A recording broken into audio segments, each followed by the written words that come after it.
কেন যে দিয়া শেষমেশ সব ঝামেলা থেকে বেঁচে যায় কে জানে। বেশ হতো যদি ও ঝামেলা একেবারে হাবুডুবু খেত, তা নয়। ঝামেলা থেকে উদ্ধার করতে সেখানেও গিয়ে হাজির হলো আর্য ব্যানার্জি। আর আমি আগে থেকে জানতে পেরে ওয়েটারের কাছ থেকে ট্রেটা নিয়ে দিয়ার গ্লাসটা পাল্টে দিই।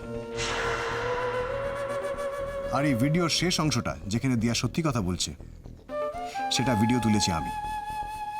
তখন শালিনী এবং তার বন্ধুরা সবাই বেহুশ।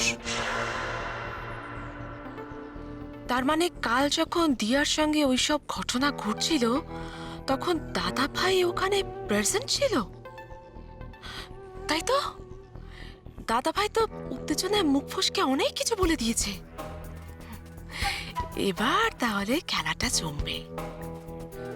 কিন্তু দাদা ভাই তালা বন্ধ ঘর থেকে বেরোলো কি করে? খবরটা তো মার কানে দিতে হচ্ছে। মা, আমার মনে হয় কাল রাতে দাদাভাই বাড়িতে ছিল না।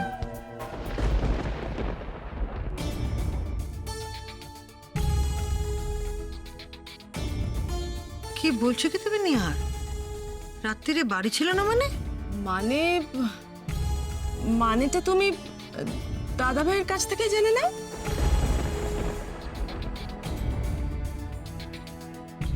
আর্য, তুই কাল রাতে আমার কথা অমান্য করে দিয়ার কাছে গেছিলি?